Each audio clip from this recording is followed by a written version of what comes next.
Hello, everyone, and welcome to The Vibed. I am very excited to have Chris Wharton here with us today, and I'll let Chris introduce himself in just a moment. But the whole purpose of us doing this interview is because there's lots been happening in the AI space, and Chris, being the expert that he is as a designer, I feel has got a lot to add to the conversation. So before we go any further talking about specific tools and things of that nature, I will hand over to Chris to introduce himself. Hi, Chris.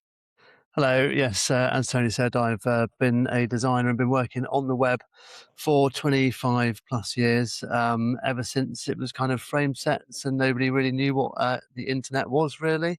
I've been using it all this time, and obviously having to adapt as I go. So one of the main things I do is sort of digital design, web design. I do brand design as well. But most of the stuff I do is kind of web builds, web app builds and things. So as you could probably imagine, I was quite excited when AI started coming along. And in the literally last sort of couple of months, when things like Claude have come out, the landscape is shifting quite quickly. And I'm both excited and terrified at the same time. So I think most people are in the kind of same boat in this industry. Yeah, 100%. And actually, it was interesting that you just literally led with how excited you were because, as you say, a lot of people in the industry or similar industries have a certain level of trepidation about where the whole AI landscape is going to take us. So I'm really interested to hear more about your perspective, and let's, if possible, just talk about some of the tools. So you mentioned Claude, and I think many of us know, but for those of us who don't, Claude is developed by Anthropic, and it is an LLM. I always trip up over that, but it's a large language model, just like ChatGPT or Gemini or Grok. So just for anyone who may not have come across Claude before, that's what Claude is. But maybe unlike some of the others, I feel like Claude is shipping really, really quickly. And so a couple of weeks ago, when I saw Claude Design appear in my app, I was like, oh, what's this? And of course, like everybody else, I immediately went and had a little play with it. And that made me think of you because Chris and I have worked together previously. Chris has created a couple of my brands, including Ascends. And so I was playing around with Claude Design and I was thinking, what does this actually mean for designers who, like yourself, Chris, have been honing your craft for 25 years. I love that you said you've been around since before broadband. So what does this mean? What does Claude Design and other similar tools mean for you? Yeah, I will never forget the dial-up tone that is ingrained into my body and into my bones because I've heard it so many times. So yeah, I've been around for quite a long time. So I think obviously if you look at sort of Instagram and TikTok and those kind of places, all of the posts like, "Oh, designers are dead, SEO specialists are dead," and everyone's kind of panicking about it. But actually, when I first got hold of, particularly with Claude, so ChatGPT, I use it like a lot of most people use it for chatting, bit of code updates, that kind of stuff. It was pretty sucky at design. Like it was literally stickman type design that it was doing when I was trying to get it to do stuff. I was like, oh, my job's safe. But then when I came across Claude, and I just jumped onto Claude just as it was releasing Cowork. So it had chat and code, and then Cowork came along, and then yeah, like not long after that, Claude Design came along. So the first thing I started playing with actually was with the. I had a little look at code, and I looked at it in the terminal, and I was a little bit. I've used Terminal before. I thought this is kind of scary in some ways, but kind of cool. Cowork, I think, is a really good middle ground for a designer because you've kind of got like a workspace. You can see things happening in the chat context, and then it's showing you stuff in the kind of info pane on the right hand side. So you can kind of develop and grow and sort of iterate as you go. One of the things that I really realized quite quickly is that even though Claude out of the box does pretty good designs in Opus model and also Sonnet as well, it's always sort of samey. So you can get different kind of types of brand, like maybe there's like a modern SaaS brand, and maybe there's like a kind of elite kind of more kind of prestige brand. but all the sites feel the same kind of use of fonts, same kind of use of italics, same kind of spacing, same kind of colorways. And I quite quickly realized actually, yes, they can do pattern recognition, then yes, they can repeat what's been done in the past. But if you're like a frontier designer and you're coming up with new concepts left, right, and center, AI isn't there yet. It can't do that new thinking. It can just regurgitate old thinking. So I think a lot of people who are on the high end are quite safe from a design perspective. From a kind of run of the mill client job type perspective, yes, AI could be threatening, but also I was really excited about it because I've always been a designer, front end coder as well. I can do some back end, but having all these ideas, I could never really realize and never actually code. Those limits are now gone for me. So I can vibe code stuff. I can check through, make sure it looks good, and I can ship apps now as and when I want to, which is really exciting. I kind of feel like I'm in the matrix. I've plugged in, and I'm all of a sudden I'm an expert in karate or design or whatever. That's how I feel like really kind of it's an exciting time. One of the things I found with Claude Design, one of the things I really liked with Claude Design as a kind of standalone app.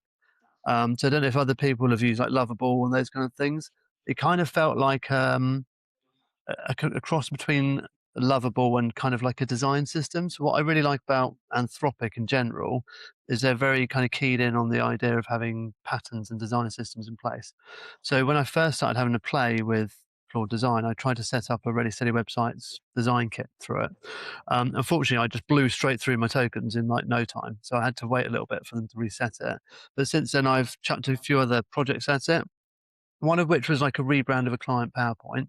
And I thought, well, what I'll do is I'll give it the PowerPoint. It was like a really basic PowerPoint, like just text, and that was it. And then I gave it the brand guidelines which I'd written, and I gave it like an example one sheet as well. And it did a absolutely beautiful PowerPoint presentation. I was like, this is really good. It's like took 5 minutes, 10 minutes. Would have taken me, I don't know, 3 hours to do it. But then I downloaded it all excited, and it was just static slides. Like I couldn't even edit the text on them. So I had to go back and tell it again, okay, I need to be able to edit this when it comes down to PowerPoints. And it did it again, but then obviously all the text was whacking off all over the place because it wasn't quite in the right context. So I think Claude Design as an app at the moment is just in its infancy. I'm quite excited to see where it goes to. I actually think you can get better results either in Claude Code or in Claude Cowork. Because when I first started that, I did another PowerPoint for a client, same client, and I used Manus the first time, but then I used Claude Cowork the second time. And I found that the output from Claude Cowork was better and easier to iterate on, and it was just generally quicker to use, being a desktop app as well. So that's I've got like a list of stuff that I've done with Claude written down here, and I can go through it with you. But so this is the list. I don't know if you can see this. It's like a page and a half long. This Yeah. is everything that I could think of off the top of my head last night that I've done with Claude. Love the Um, so like, I've done it's probably 20 things in code, like from web apps to static sites to SEO apps and scraping data. I've done loads of stuff in Cowork, built with Chrome extension, PowerPoint presentations. I've done scheduled tasks so I can see what's coming the next day.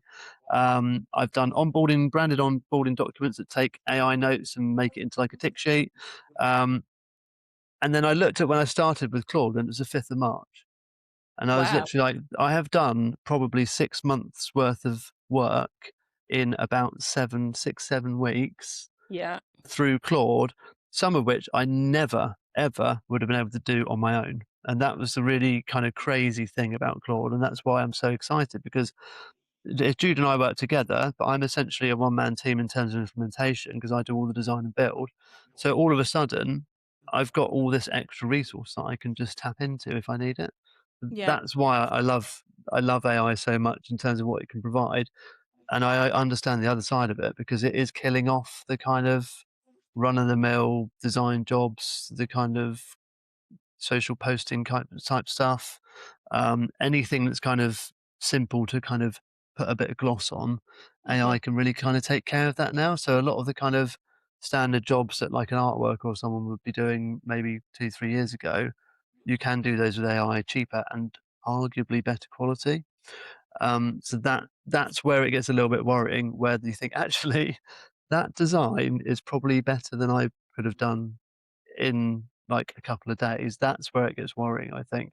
And I Mm. had that initial thought the very first time it spat out web design for me. I was like, wow, this is pretty good. This is probably as good as I could do with a couple of days. And then the next time it spat out another web design for me with a completely different brief, completely different branding. It looked awfully similar to the first one. And Yeah. that's when I thought, that's interesting. I have so many questions. Sorry, I went off on a bit of a No, no, rant. Yeah. it's perfect. It's excellent because it really just makes you think about it from somebody else's perspective. And as I said, because of your level of expertise, what I basically heard you saying is, you know, for an average person like myself who isn't a designer, um, I could go into Claude Design. We'll talk about code in a minute, but I could go into Claude Design and, I can come up with my weekly social media posts and stuff with relative ease. And I guess it's going to give me something that looks fairly decent. And, we can get on with life and I can post it and keep things moving. But do you think that these tools, and particularly Claude Design, is geared at the average person like me? Or do you actually think that it's created for experts like yourself, where you can add more creativity and come up with concepts that the average person is not likely to think of?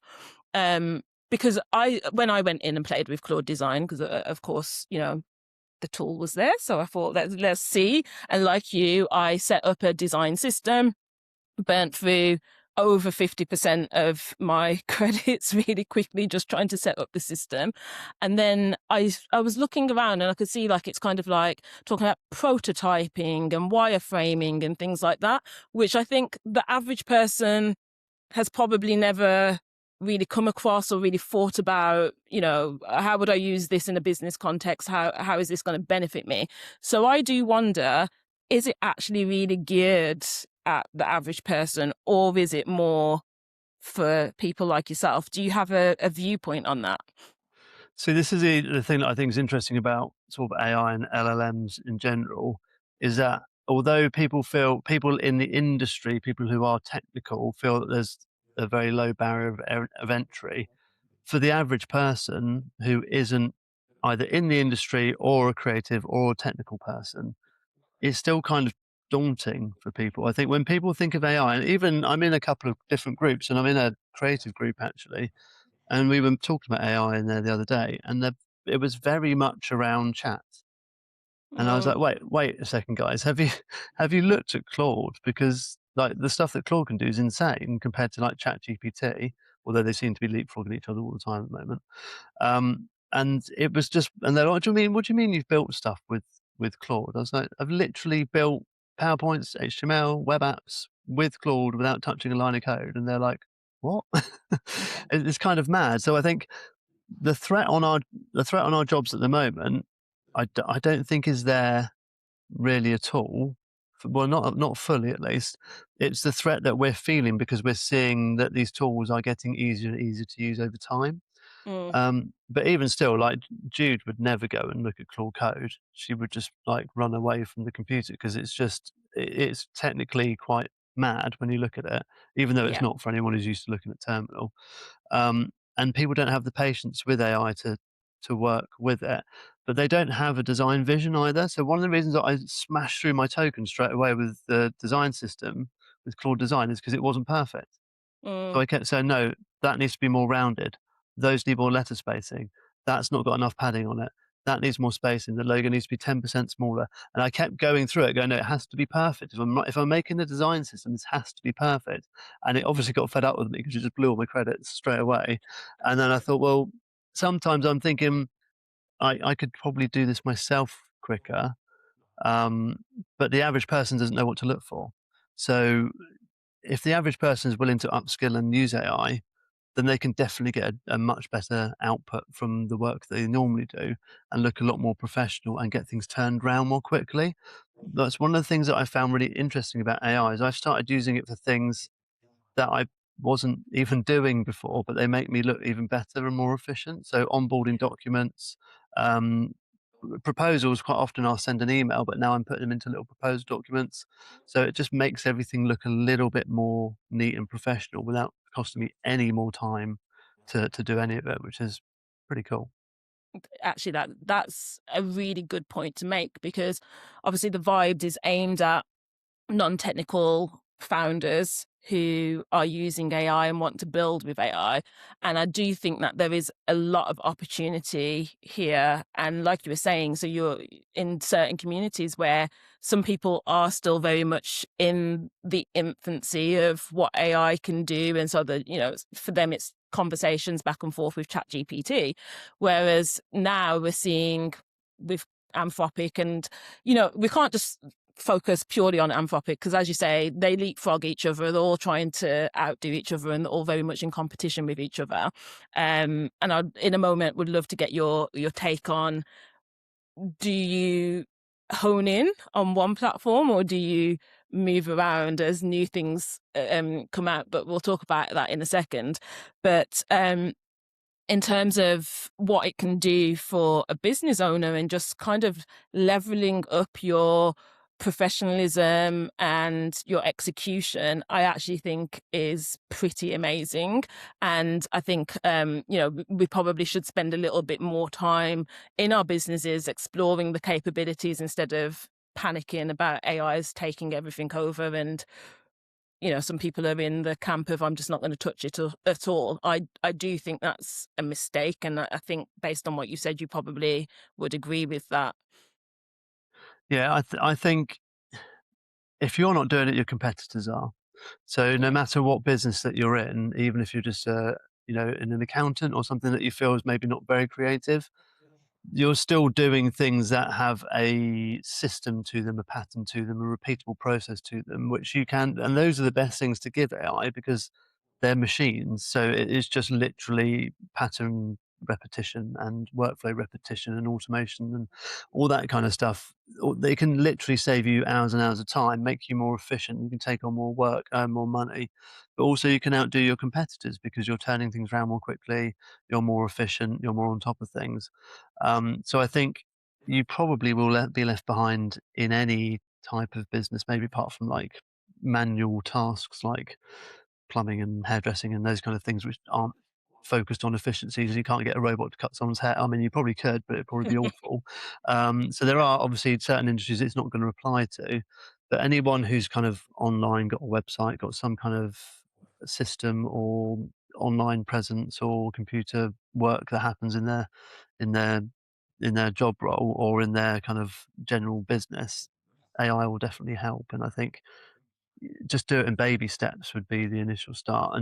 But I think some of it is just kind of opening people's eyes to the fact that it's not just chatting. You Mm. can get it to create a social plan for you. You can get it to write your LinkedIn post for you. You can get it to create graphics for you. Um, it's kind of and as you mentioned earlier on, the rate of speed of change is overwhelming. Like even Yeah. though I've got a keen interest in all things AI, and I'll go through um, Instagram or TikTok or whatever, and there's just new stuff all literally all the time. Every single day there's something new. So it's hard to keep on top of, but I think find the one that works for you, find the task, the bit of whatever one that you're using that works for you, and then you can build that into your workflow. But the most important thing really with integrating AI is to systematize your business anyway.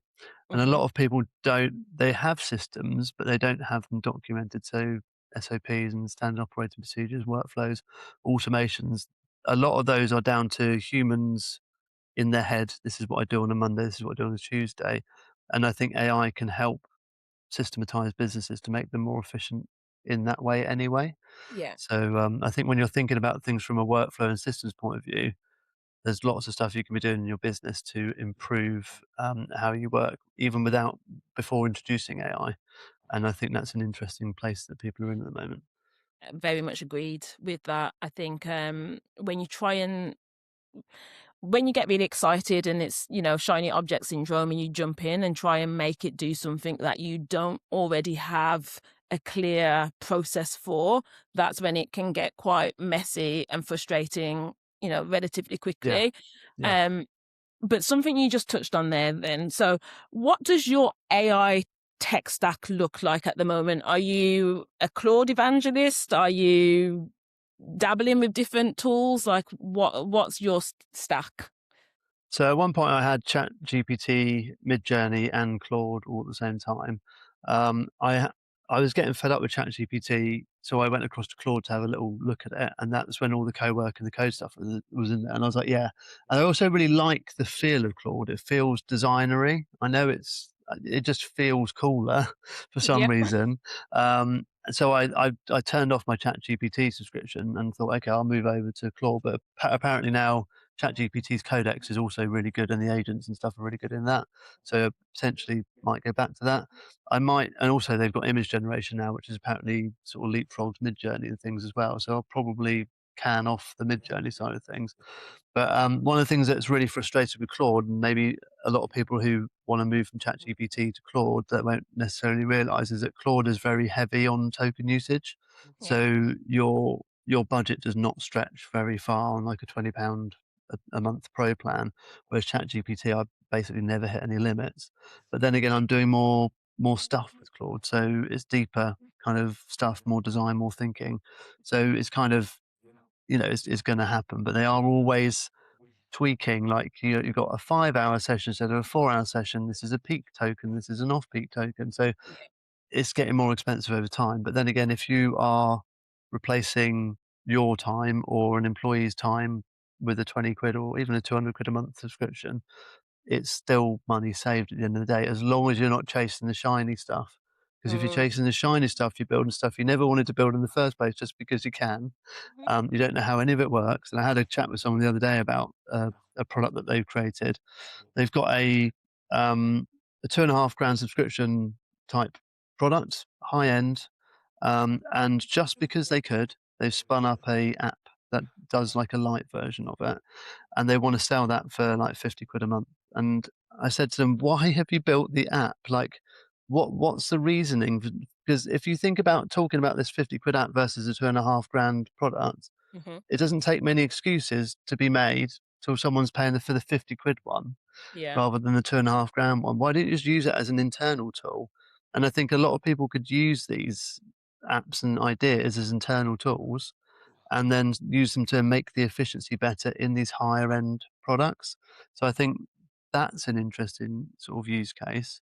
But back to kind of what I'm using at the moment. So I've stripped myself all the way down. I'll probably get rid of Midjourney. At the moment, I've just got Claude, but I have also downloaded a local LLM Okay. via an app called LM Studio, where I'm just running. I think I'm running Gemma as the model at the moment. So it's free to download, free to use, no token usage. It just uses obviously the RAM and stuff on your computer. Mhm. And I'm using that for basic chat based tasks. So maybe I'm stripping tags out of an HTML, or maybe I'm just asking it basic questions about a bit of software. So I'm using it for that because that's free. And then I'm jumping into Claude to do the heavy lifting stuff. So I think that's potentially the way it's going to go. I think people will be using free local LLMs to do things, but then we might see a surge in the hardware market because you need some serious kit if you want to run some of these big models and some big hard drive space as well. Yeah, definitely. That's it's interesting though. So, and that makes total sense. When you're in Claude, do you switch between models in Claude, or do you just literally Opus 4.7 it is now, I think, but what do you do in Claude?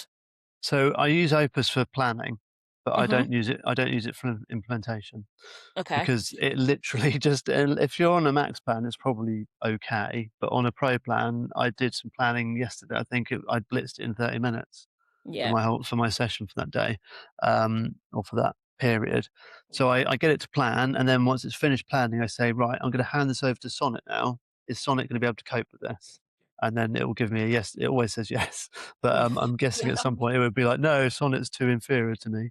But yeah, so then I normally hand it over to Sonnet to do the work. But I follow a few different brand agencies, and one of which I think they just always use Opus Mhm. develop theirs, but they're doing more whizzy stuff with Framer and other sort of Node.js, Next.js, and all that kind of stuff, which is all a bit more whizzy and a bit more Webflow kind of that kind of vibe. Yeah. Whereas I'm a bit more focused on simplicity and smaller businesses and functionally good websites rather than just all the bells and whistles. Makes sense. And I do think that this is probably something, in my opinion, that they could do a better job of. Like, I don't think it's very well communicated that you can switch between different models, and you kind of only find out by accident when you're clicking around and just seeing what buttons do what. But you don't have to be using like the higher tier models for every task that you're doing. And so what you've just outlined there is actually a really good golden nugget that people watching can take away, that you can use local LLM as an option because it's free, but as you say, that then does have hardware implications that you probably have to weigh up.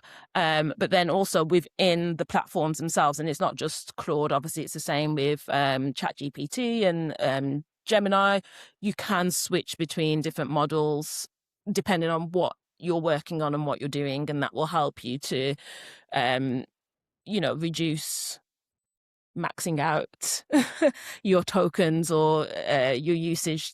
Each of the platforms call it different things, but yeah, you should definitely be switching between the different models for what you're working on. Okay, so with all of that being said, I know you gave us a list earlier of what you have been building with AI. Is there anything or a couple of things on that list that maybe you want to dive in a little deeper about? Because I know you've been doing like foam extensions and things like that. Anything you can share with us? Maybe the one that you that kind of blew your mind. Is there anything on your list where you kind of thought, "Wow, like this is So amazing"? yeah, the Chrome extension was a good one. So the first thing I built was actually it's kind of a bit techy. It was a cache warmer app, so that a lot of sites, a lot of websites that have low traffic, even if you have like a website cache on them, the first time they load, they can still be a bit slow.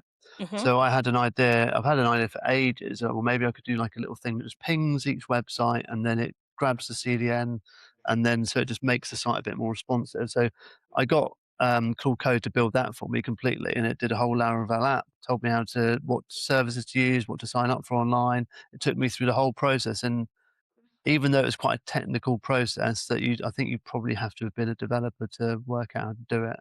Mm. It took me through, and what I was amazed at is it just worked first time. There were no issues with it, and it is still working now. And I'm like, wow, because like that saved me a lot of money from spending on other sort of cache warming services and things. So that was quite cool. But the one thing that I was really impressed with was the Chrome extension that I built because so we've got our own CRM called Connector, but it's a white level version of Go High Level. Yep. And I used to be on Capsule CRM. And one of the things I really liked about Capsule is that you could be in your Gmail, Google Workspace account. You could open up a little panel on the right hand side, and then you could go, oh, I need to add something about that person in here. And you could see the context of that person in the CRM sense. And that just doesn't exist for High Level or Connector. So I basically gave, and I did this through Cowork. I gave it a remit of what I wanted to do. But one of the things that's really important with Claude Code and Claude Cowork is that you have to give it a clear plan and then get Claude to help you make a plan and then ideally save it down as a markdown file so it's always got something to reference Yeah. because it's very easy to just go off on a deep route somewhere. And actually, if you'd architected it properly in the first place, it would have been simpler to code it and easier to sort of debug it. But that was really cool because what I did is I hooked it all together. It talks to the API, just put your API key in, your location ID in, and then if I've got a Gmail email open, it will change that to the contact record on the right hand side. I can see their tasks, I can see opportunities, I can see their notes, I can see their phone number. And I thought this is cool. Maybe I can get it to work for Outlook. And I said, I want it to work for Outlook. And I just gave it the DOM, the HTML that Outlook outputs when a message window's open. And it went, yeah, cool, done. And I tested it, worked first time.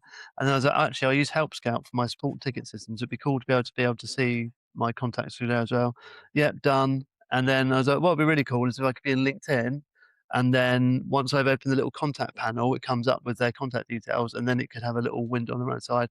And it's like that took a little bit more work because it was a little bit more tricky. But I just had to give it all the HTML that basically was spitting into the browser, and then it worked that out as well. So now I've got a proprietary Chrome extension that I've got just for our connector customers that connects them to their CRM without them having to log in. And then you Amazing. can pull that up wherever you want in, like, if on any tab in Google Chrome, I can just go into that tab and I can hit the little search button. I can search for a contact, see the contact, add details to them, and I never have to go off to log into the website, find the contact, then go to the task bit. It's all just there. So that was cool. Firstly, that I could do it in the first place, as I'd never ever built a Chrome extension before, had no idea how they worked, but then I could just extend it so easily. I'd just be like, next thing, next thing, next thing. And Claude was like, yeah, yeah, yeah, every single time. And then it even told me what to write and how to get it submitted into the Google Chrome Extension Store. So that's all been submitted now. It's now approved in the Chrome Extension Store. So I can just say to our customers, just search for it in the Chrome Extension Store, just install it from there. So it's just that kind of stuff is wild to me because I never would have been able, I would have been able to do it, but it would have taken me weeks of research and weeks of trial and error to get it right. And then I don't think I would have architected it in such a way that it was so easily extendable. So because I had that thought in the beginning, let's map this out, let's task it, let's put it in a proper like sort of project plan, if you were. And then it just did it all. So that's a process that I use now when I go through and I build anything. I give it a very clear brief. I make it ask me questions until it's sure that it knows what it's doing, and then I get it to write a markdown file and sometimes a Word doc as well as like a little spec doc. Um, and then it will do it all for me properly. And then because obviously with Claude, you've got this context issue. So the more you put into a single chat window, the more it compresses and the harder it is to process. I can just take that summary file and start up a new chat each time because it will know what's going on. And I get Claude to update that summary file every time it's finished doing its work so that when a new fresh chat window comes back, it's really quick and easy for it to work out what's going on. So there's some learning that happens as part of that. And at its core, I think, with especially with Claude, markdown files seem to be the way to go in terms of kind of structuring things and giving it context all the time. Yeah, absolutely. And you've described perfectly exactly how I approach builds as well. So that's a nice affirmation there that we're doing something right and it works. So yeah, that was really helpful. So couple questions on that. When you, with the things that you have built, are you using them? So I know you've just said that one in particular, you have given access um, to your clients who are part of your white labeled service, but are you concerned about security at all? Has been any kind of things of that nature where you're building something that AI is obviously walking you through step by step how to do it? I guess it's a bit different with the Chrome extension because I'm sure that they do their checks before they approve it to be, in the Chrome store. But anything else that you've been building where you have had concerns about security, or has it been pretty smooth sailing for you? What's your experience been? So I used to build WordPress themes Hmm. back in the day, and there was a lot of sort of stuff about security, sanitization, making sure all the text and inputs and everything weren't. You couldn't put anything extra in there to sort of brute force and all that kind of stuff. So before that, before I started doing WordPress things, I used to work in a bigger company where I did this. I was a studio manager, and we worked for massive corporates like RBS and Coots and people who had penetration tests and things done across all of the systems that we created. So I'm I'm more clued up than the average web Yeah. designer on the sort of security side of things. So when I was getting it to build, particularly like even though that cache warmer app, no one knows it exists, just me. It's on a URL that only I have access to. It's all locked down by IP. Um, I still made sure that it had like brute force in there. So I've even locked myself out a couple of times because I put the password in wrong, and then I have to go and reset it on the back end. So I just want to like that's one of the things that's really concerning for people with a vibe coding point of view because you can just like this guy that I was talking to the other day. He developed something. I had no idea what stack it was built in. He didn't know what code it was built in, how it ran. It just ran on his machine, and he was like, "This is cool." And I was like, "How are you going to deploy it?" And he's like, "What do you mean deploy it?" I was like, "What stack's it on?" "I don't know what you mean." And like those kind of things that have got, they will definitely have security holes in them, which is why you're better off if you're going to go that route. make it an internal tool that's local on your machine or locked down in some way that you don't have to worry as much about security. There's quite a few sort of basic checks that you can go through to make sure that it's going to be secure. But one of them is just asking Claude, so or the LLM, are there any security holes in this? What security checks have you done? Will people be able to get in? Where are the API keys stored? Where are the Yeah. passwords stored? Where are the environment variables stored? All that kind of stuff. And then it will go, okay, yeah, I'll do this, I'll do that, I'll install this, and it will make it more secure. So at the moment, I haven't released anything that requires client login online. Hmm. So that's why I haven't got too deep into the security, but it is always at the back of my mind because it's going to be the Wild West out there pretty soon with all these different apps coming out, and will all be pretty much hackable, I'd say, if it's been built by someone with absolutely no technical chops. 100%. And I think there's a balance to be found here because I've been obviously talking about vibe coding and the massive opportunity that it presents to entrepreneurs, founders, small business owners. We were able to do things that just 2 or 3 years ago was completely inconceivable without hiring a developer, spending thousands and thousands of pounds, maybe going through a long development cycle. We can knock up an app in an afternoon now, which on one hand is hugely exciting, but I do think that not enough of us are aware enough about the security aspects of things, and particularly when you're building tools and platforms that you have the intention of collecting other people's data and maybe selling access to those tools. But then equally, I don't want to put the fear of God in people because there are things that we can learn. And there are obviously, like you said, we can ask Claude um, to at least do a basic check. Now, how proficient that check is, or how you know if it's doing the right checks if you don't have any knowledge, is a whole other thing. And this is why I do feel quite strongly, and with what I'm doing with Vibe Coding Lab and stuff like that, so obviously I've been teaching people how they can use these platforms to build their own applications, tools, etc.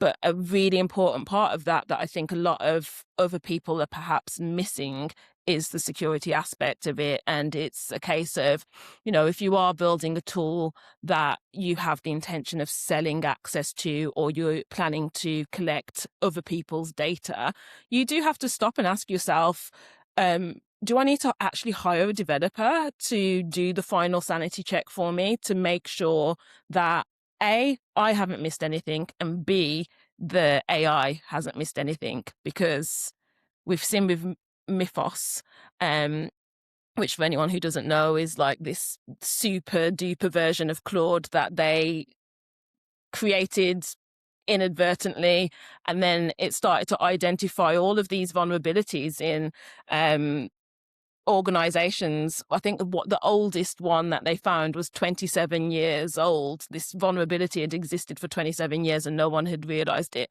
So I think that kind of gives me, in some respects, a level of comfort that if even the big organizations like banks and I don't know, whatever, these multi-billion dollar or pound organizations have vulnerabilities in their software, it kind of does make you think, well, there's probably only so much that we can do as an average person. But just being aware that this is something you need to consider when you're vibe coding, I think is incredibly important. And as you say, it is going to become the Wild West, because I watch a lot of YouTube tutorials, for instance, and a lot of them talk about how exciting it is. Yep, just pop this into Claude or plug this into ChatGPT and voila, you've got this app that you can now go, and then you hear like, oh, I made £300,000 in 3 weeks by vibe coding. But none of them are really talking about, but before I, deployed it, I did this, this, this, and this, and this to make sure that it was safe. And so if you're not talking about it, did you even think about it? And if you didn't, what does that mean? So yeah, I think it's a really important conversation. And it's really interesting to hear from your perspective, obviously coming from your background with working with Coots and organizations of similar nature, and then obviously building the WordPress themes, it does put you in a nuanced position. So we may have to do another session where I can, basically pick your brain a little bit to perhaps share just some of the basics of what people can be thinking about from a security perspective when they are vibe coding and building things that they want to give people access to or sell access to. Because none of us want to be on the receiving end of a data breach, I'm sure. So, yeah. Yeah, I think it's an interesting thing. Actually, I think it was either a podcast or a YouTube video I saw about kind of a tech debt of just sort of archaic systems that are still sort of daisy chained together, and Mm, it's kind of frightening, really. Like if you think about how some of the, particularly banks, how some of their systems work, because some of the code dates back to the 1970s, and they're having to get people who are retirees coming in to fix bugs because none of the new guys know how it works. yeah. And I used to know a guy who would build bespoke parts for ATM machines and other machines internal to the bank because they aren't readily available anymore. Mm, So it's kind of it's like layer upon layer upon layer upon layer of technology. And when you peel it all away, it's just some guy with a stick hitting something at the bottom of it. It's kind of mad, really. The infrastructure that we've kind of built on, I guess. But I guess it's the same as like owning a fast car. Like you've got enough money to buy a Ferrari, but are you actually equipped to drive the Ferrari? Probably yeah. not. Yeah. And I think it's the same thing with coding and vibe coding. If I went on a speed awareness course and I went on a racing course and I got a racing driver to take me around a track with a Ferrari, then I'd be a bit more qualified as to how it works. Or maybe they would watch me drive around the track and be like, "Yeah, maybe you shouldn't hoon it down that last bit because you almost span out." And that you do need that sense check, I think. So I think going through a sense check, having a list of things to go through, getting someone who's experienced to look at it is also good.